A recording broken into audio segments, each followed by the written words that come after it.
इस्कन प्रतिष्ठाता आचार्य गुरु जगत गुरु शिल प्रभुपाद चरण कमल मोर अनंत कोटि दंडवत प्रणाम। उपस्थित थिवा समस्त वैष्णव एवं वैष्णवी मानकर चरण कमल मोर मध्य अनंत कोटि दंडवत प्रणाम। आमे आज श्लोक आलोचना करने को जाऊे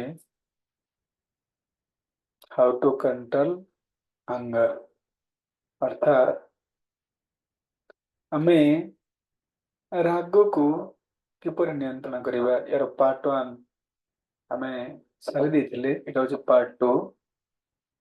ये राग को कंट्रोल करने पई कौन सी चिकित्सा नहीं बा कौन सी मेडिसिन रो आविष्कार आज पर्यंत वैज्ञानिक माने करि पारि नाहंती।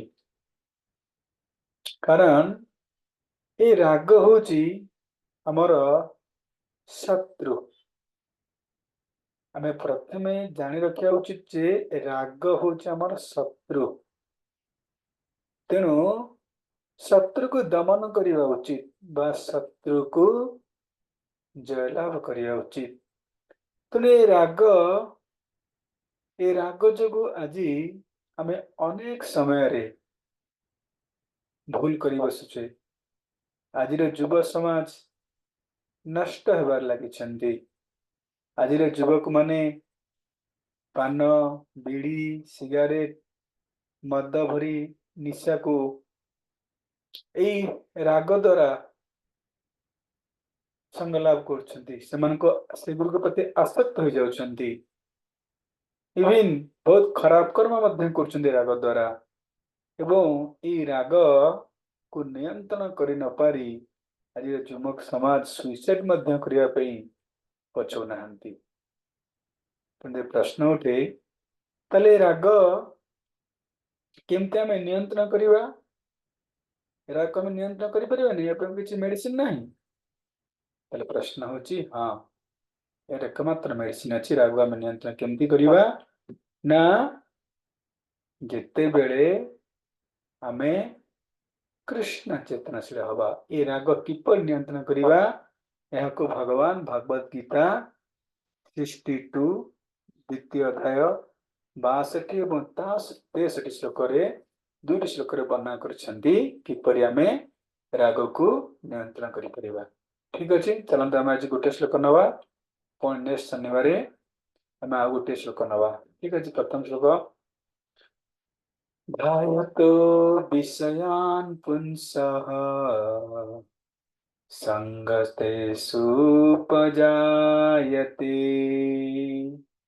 संगात् संजायते कामः कामक्रोध विजायते।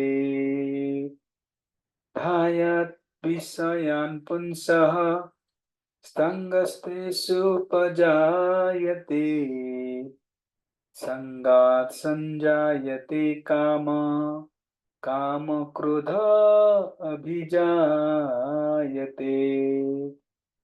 ध्यायत् विषयान् पुंसः संगस्तेषुपजायते संगात् संजायते काम क्रोध विजायते।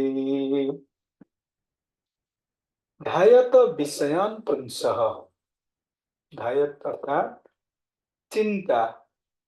जेते बड़े जने चिंता करे विषयान् पुंसः, पुंस माने व्यक्ति, जेते जने पुरुष विषयान् माने विषय गुड़ी को चिंता करे। ध्यायत माने चिंता करे।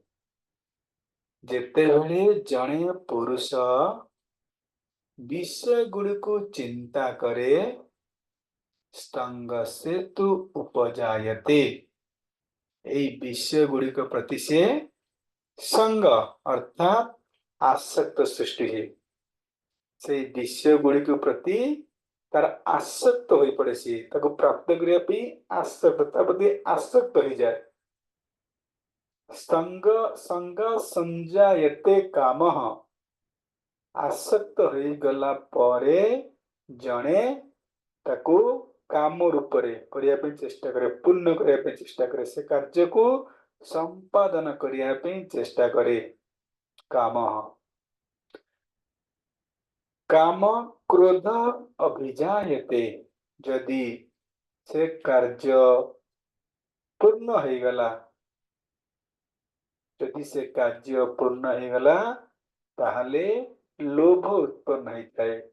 एवं जदि कौन सी कारणवशतः से कार्य परिपूर्ण न हुए, कार्य किसी बाधा विघ्न सृष्टि है, ताहले क्रोध सृष्टि होता है।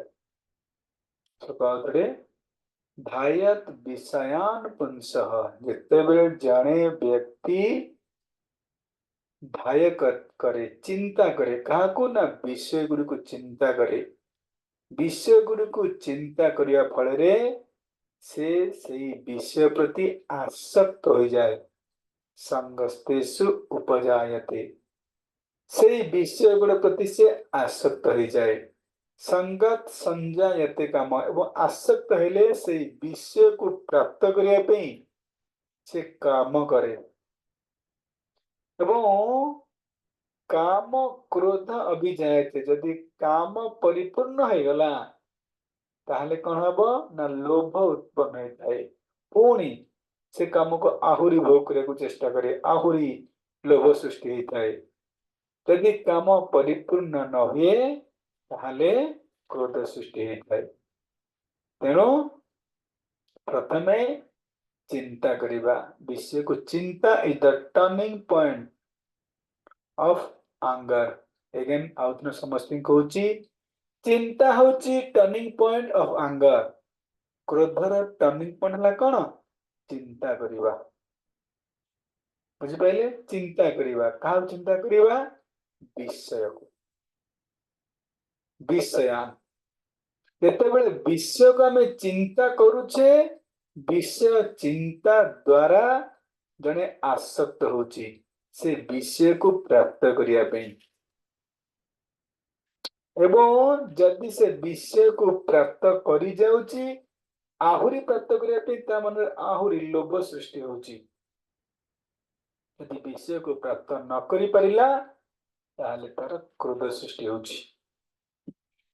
तेणु ये टर्निंग पॉइंट क्रोध कौन? चिंता करिबा। विषय चिंता करिबा होची रागर मंजी।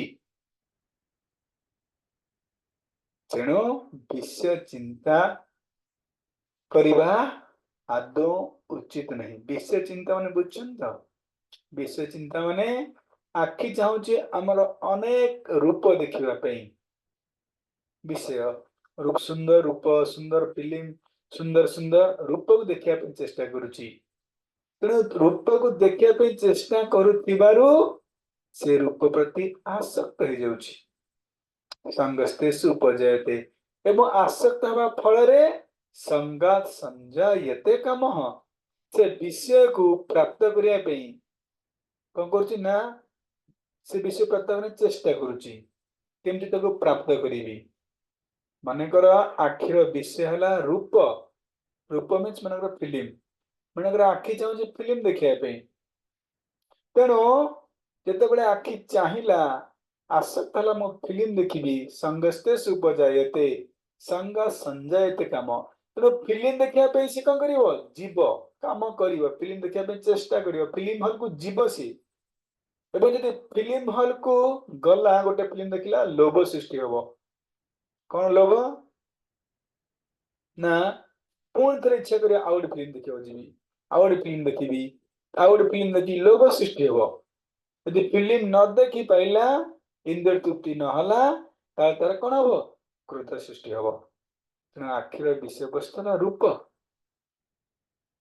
एवं जीवार विषय वस्तु ना टेस्ट, स्वाद। जीवा चाहूची सदाबेले खराब जिनस खाइया पे, जदि किछि खराब जिनस खाइया पे जीवा चाहूची, वंस आसक्त हो गला मते ए जिनस खाइयार अछि, ताले कोन हबो? से जिनस को प्राप्त करिया पे से चेष्टा करिवो। यदि प्राप्त हो गला से जिनस ताले ऑटोमेटिक लोभ सृष्टि हबो, प्राप्त न हले क्रोध सृष्टि हबो। सेहीपरि आपण कर्णर उदाहरण दे परिबे, नासिकार उदाहरण दे परिबे एवं चर्मर मध्य उदाहरण दे परिबे। Are you clear? तेणु कह जाउची जेते बेले जणे विषय को चिंता करूची, ए चिंता होउची क्रोधर टर्निंग पॉइंट। जेतेले आमे विषय चिंता करिबा नाही तले राग उत्पन्न हवार चांस ही नाही। ताहले प्रश्न उठुची राग को बंद कर दवा, ए चिंता को बंद कर दवा ना, जणे चिंता को बंद करि परिबो नाही, किंतु चिंता को टर्न कर दबो। विषय चिंता करूची, से विषय चिंता करिबा परिवर्ते आध्यात्मिक चिंता करि परिबो, भगवान कर चिंता करि परिबो, भगवान कर गीता भागवतम चिंता करि परिबो, भगवान कर धाम र चिंता करि परिबो। तेणु ये जो विषय चिंता को यदि हमें टर्न चेंज कर दवा, विषय चिंता करिबा परिवर्ते जदि हमें आध्यात्मिक चिंता करिया, भगवान कर चिंता करिबा, ताले कौन हबो? ये क्रोध उत्पन्न हबो नहीं। सेति भगवान कहले मन्मना भव मद भक्त मज्जाजी मांग नमस्कुरु। तेणु ए विषय चिंता होची टर्निंग पॉइंट, अर्थात समस्त क्रोध र मंजी, क्रोध सृष्टि कर मंजी होची विषय चिंता। ठीक है, हरे कृष्ण।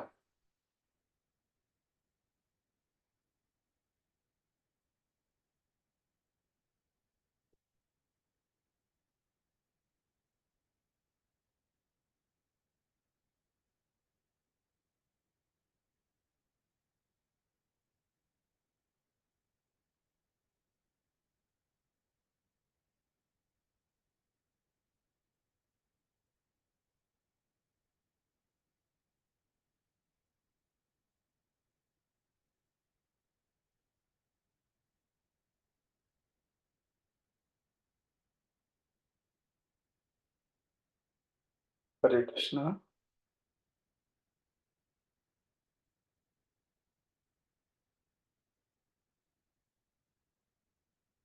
गोटे मिनट।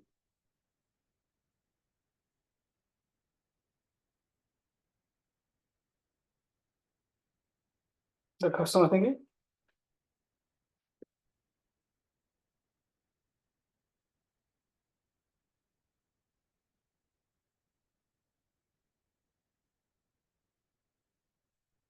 या परे किसी में आलोचना करिवा, हिंदी रे अच्छी मैं पढ़ी। जिन लोग ने अपनी इंद्रिय पर नियंत्रण पा लिया है, यदि वे अपना मन मेरी ओर न लगाए तो उन पर विपत्तियां अवश्य उत्पन्न होगी।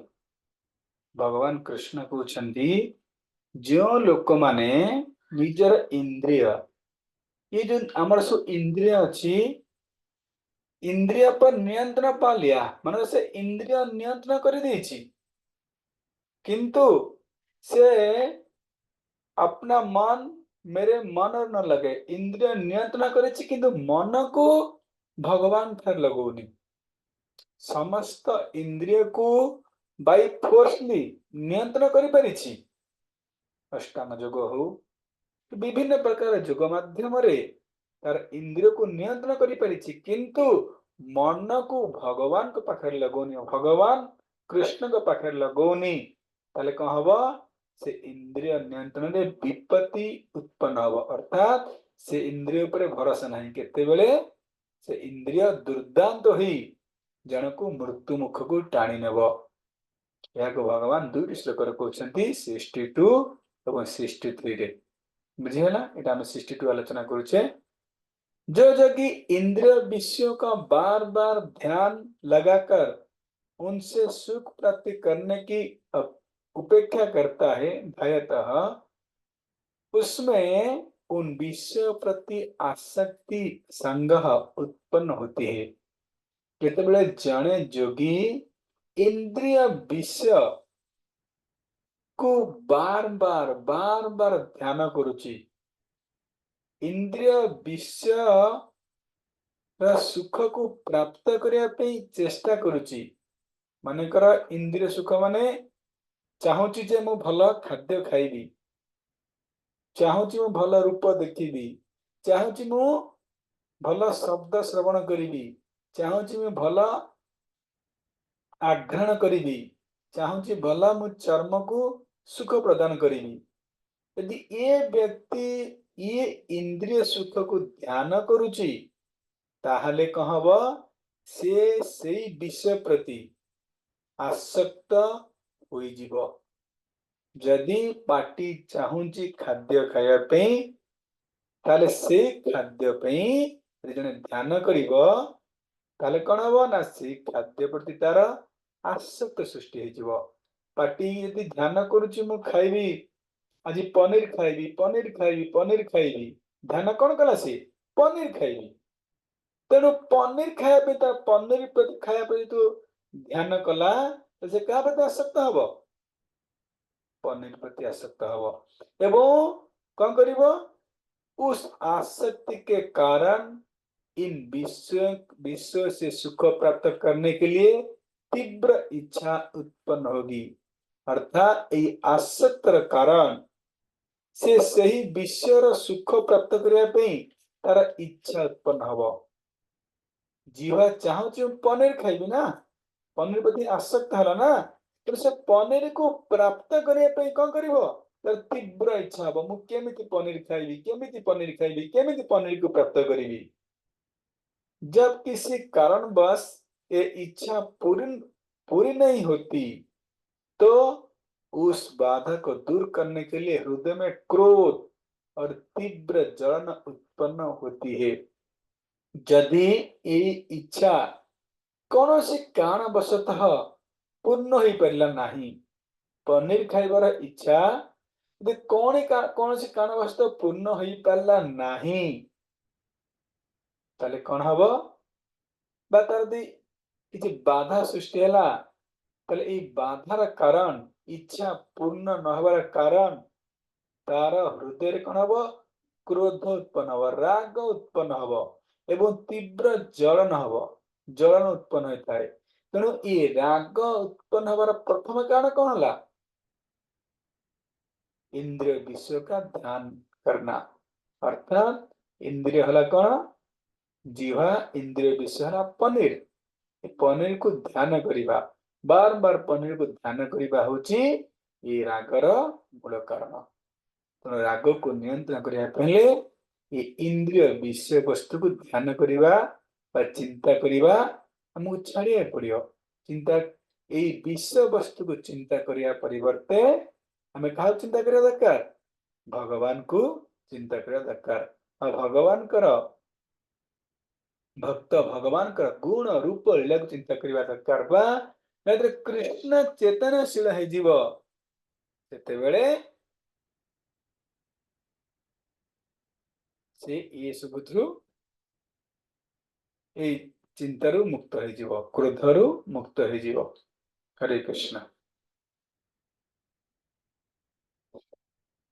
भावार्थ जो व्यक्ति कृष्ण चेतनशील नुहे तार अनेक भौतिक कामना अछि इंद्रिय भोग विषय वस्तु को चिंता कला बेले तार सेगुड़िक प्रति आसक्त जात हुए देखंतु जदि जने कृष्ण चेतनशील होइनी भगवान कर सेवा करुनी ताले कहबो ना तार भौतिक कामना अनेक अछि तार कामना अनेक अछि से बहुत किछ तार इच्छा अछि भौतिक इच्छा पूर्ण करबे चाहूची किन भल खाइबी तार इंद्रिय सब असंजत इंद्रिय किछि इंद्रिय नियंत्रण नुहे आखि कहूची मु भल रूप देखिबी पाटी कहूची मु भल खाद्य खाइबी नाक कहूची मु आघ्राण करिबी कर्ण को सुनिबी गोड़ कहूची मु याड जीबी हाथ कहूची मु एडे काम करिबी तार प्रत्येक इंद्रिय असंजत अटे कारण ये समस्त इंद्रिय भगवान को सेवा लागेनी से कृष्ण चेतनशील हो जाए तार समस्त इंद्रिय ऑटोमेटिक नियंत्रण हो जाए। कस्मिन काले आखि कहबनी मु खराब जिनिस देखिबी, कस्मिन काले पाटी कहबनी मु खराब खाद्य खाइबी, ओनली प्रसाद पाइबी। पाटी कहब प्रसाद खाइबी, आखि कह भगवान का रूप को देखिबी, एवं कर्ण कह भगवान कर कथा को श्रवण करिबी, नासिका कह भगवान कर पुष्प को आघ्राण करिबी, चर्म कह मु धाम रे गड़िबी बा भगवान कर भक्त कर संग करिबी। ये होची कृष्ण चेतनशील हेले ये आमर समस्त इंद्रिय ऑटोमेटिक नियंत्रण हो जाए। यदि आम कृष्ण चेतनशील नुह ताले इंद्रिय सब असंयत हो जाए, असंयत। इंद्रिय भोग विषय वस्तु कथा चिंता कला बेले तार सेगुड़ी प्रति आश्चर्य जात ही ए चिंता करिबा जेतेबे जने कृष्ण चेतनशील नुहे इंद्रिय भोग विषय वस्तु को चिंता करिवो, चिंता कला बेले से इंद्रिय विषय गुड़िक प्रति से आसक्त हो जिवो। आखि वास चाहिला मु फिल्म देखिबी, से फिल्म प्रति आसक्त हो जिवो। इंद्रिय गुड़िक उपयुक्त कर्म रे नियुक्त हेबा दरकार। इंद्रिय गुड़िक उपयुक्त कर्म, इंद्रिय मानकर स्वामी हेले ऋषिकेश, अर्थात इंद्रिय गुड़िक उपयुक्त कर्म माने भगवान कर भक्ति रे, भगवान कर भक्ति रे भगवान का सेवा रे युक्त हवा उपयुक्त सेवा। इंद्रिय मानकर उपयुक्त कर्म हला भगवान कर सेवा, एमानकर उपयुक्त कर्म। तेणु प्रत्येक इंद्रिय गुड़िक भगवान का सेवा रे नियुक्त हवा दरकार। यदि से गुड़िक भगवान कर दिव्य सेवा रे नियुक्त न हुवंती ताहले से गुड़िक निश्चय मायार सेवा रे नियुक्त हेबाकू इच्छा करिवे। यदि ये समस्त इंद्रिय गुड़िक भगवान का सेवा रे लागुनी, यदि हमें भगवान कर सेवा करूनी इंद्रिय ताले मायार सेवा करियो, 100% मायार सेवा करिवो। यदि जीवा कौन करुची भगवान को प्रसाद खाऊनी ताले से मायार सेवा करियो, अर्थात खराब जिनिस खाइबो। यदि चक्षु भगवान का रूप को दर्शन करनी ताले से खराब रूप को ऑटोमेटिक दर्शन करिवो। यदि नासिका भगवान कर अर्पित पुष्प को आघ्राण करनी ताले से ऑटोमेटिक खराब स्मेल को ग्रहण करिवो। यदि कर्ण भगवान कर गुण रूप लीला को श्रवण करनी ताले से भौतिक जगतर खराब कथा को श्रवण करिवो। तेणु कहा जाउची यदि ये समस्त इंद्रिय भगवान का सेवा रे नियुक्त हेउनी ताले निश्चिंत मायार सेवा करिवो। यदि भगवान कर सेवा करनी मायार सेवा करिवो। ए भौतिक जगत रे जेतेबेले शिवजी और ब्रह्मा जी इंद्रिय भोग विषय वस्तु प्रति आसक्त सेतेबेले अन्य देवता मान कथा बा कौन करिबा। इंद्रिय भोग विषय वस्तु कितने स्ट्रांग, जो इंद्रिय भोग विषय वस्तु को जो इंद्रिय मान को स्वयं ब्रह्मा शिवजी मध्य नियंत्रण करि पारनांती, कंट्रोल करि पारनांती, संयत करि पारुनांती, से विषय वस्तु प्रति आसक्त होई पड़छंती। जेतेबेले ए सृष्टि रे लीडर ब्रह्मा जी शिवजी मध्य इंद्रिय विषय वस्तु आसक्त होई पड़छंती, सेतेले अन्य मान कथा कौन कहिबा, आम मान कथा भी कौन कहिबा। तेणु आमे समस्त इंद्रिय दास अटे, आमे समस्त इंद्रियर दास अटु। ए भौतिक स्थिति रूपक गोलक धंदारू मुक्त हबार एकमात्र पंथा हला कृष्ण चेतनशील हवा। तेणु एथर मुक्त हबार एकमात्र रास्ता होची कृष्ण चेतनशील हवा। ये भौतिक आसक्ति प्रति समस्ते, भौतिक आसक्ति प्रति समस्ते भावमान, किंतु यदि जने कृष्ण चेतनशील हो जिवो ताहले से ए समस्त इंद्रिय को संयत करि परिबो।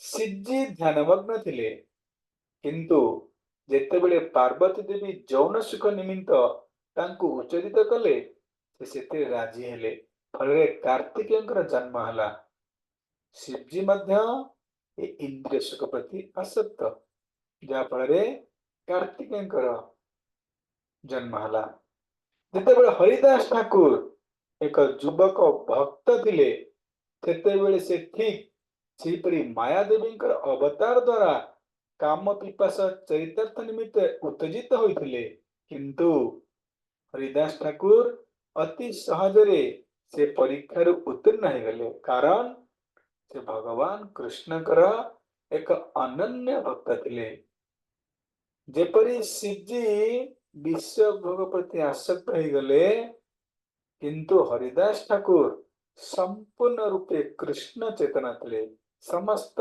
इंद्रिय को भगवान को सेवा लगुले ये हरिदास ठाकुर जिते से माया देवी आसिकी काम पिपासा काम को चरितार्थ निमित्त उत्तेजित कले हरिदास ठाकुर अति सहज परीक्षा उत्तीर्ण हो अर्थात से मायांकर प्रलोभन पड़े नहीं तेणु कहबार उद्देश्य होची हरिदास ठाकुर कृष्ण चेतनशील थे जहा फल ये विषय भोगर आसक्ति तांको उत्तेजित कर पारिला नहीं श्री जमुनाचार्य पूर्व वर्णित श्लोक रे कहा जायछि जे भगवान कर एक प्रिय भक्त से भगवान कर संगलाभ करी एक उच्चतर दिव्य सुख बा आनंद उपभोग करथिबारु समस्त प्रकार भौतिक सुख और आनंद को बिना द्विधारे त्याग करती यह ही सफलतार रहस्य जेतेबेले जने कृष्ण चेतनशील हव तार से समस्त इंद्रिय को ऑटोमेटिक नियंत्रण कर दे पारिबो तेणु जे कृष्ण चेतन रे नाही जे कृत्रिम उपाय इंद्रिय दमन करिबारे जेते शक्तिशाली होना कहीं से निश्चय से दिगरे पराजित हब कारण इंद्रिय सुख जनित एक क्षुद्र चिंता एता मन राज्य प्रवेश करे तेरे से इंद्रिय सुख निमित्त अतिशय विचलित हो पड़िबो तेणु कहा जाउची जने कृष्ण चेतनशील न होई जदि कृत्रिम कृत्रिम उपाय इंद्रिय संयम करिथाय बाय फोर्सली इंद्रिय को दमन करने पे चेष्टा करुथाए से जेते फोर्सली इंद्रिय दमन कले मध्य एक क्षुद्र जनित चिंता यदि गोटे क्षुद्र विषय भोगर चिंता तार मन राज्य रे प्रवेश करिवो ताले से इंद्रिय सुख निमित्त मध्य विचलित होई पड़िबो तेणु हमको कृष्ण चेतनशील हवाक पड़िबो कृष्ण चेतनशील हेले मन समस्त इंद्रिय संयत हो जहा फल आमर ये राग जो उत्पन्न होची ताहा सृष्टि होब नहीं तेणु राग किपर सृष्टि होची ये राग सृष्टि होवार प्रथम कारण कण धायत विषयान पुंसः जेतेबेले जणे ये विषय विषयान विषय गुडी को ध्यान करे चिंता करे ताहले से विषय गुडी को प्राप्त करिया पई से विषय प्रति से आसक्त हो जाए आग चिंता कला परे से विषय प्रति से आसक्त हुए और आसक्त हला परे से विषय को प्राप्त करिया पई चेष्टा करे काम एवं विषय प्राप्त हो गले लोभ विषय प्राप्त न हेले क्रोध उत्पन्न होता है तो ये क्रोधर उत्पन्न हबार टर्निंग पॉइंट होची कोन धायत चिंता करिबा कोन विषय को चिंता करिबा होची टर्निंग पॉइंट ए जदि हमें विषय को चिंता करिबा परिवर्ते कृष्ण चेतनशील हो जिबा बा भगवान कर कथा चिंता करिबा मन मना भव मद भक्त मद जदि मान नमस्कुर हो जिबा ताहले निश्चित रूपे ए राग को हमें नियंत्रण करि परिबा यार ज्वलंत उदाहरण हरिदास ठाकुर तेणु ये राग को कंट्रोल करिबार एकमात्र उपाय है कौन ना आम विषय चिंता करिया परिवर्ते भगवान को चिंता करिया हरे कृष्ण।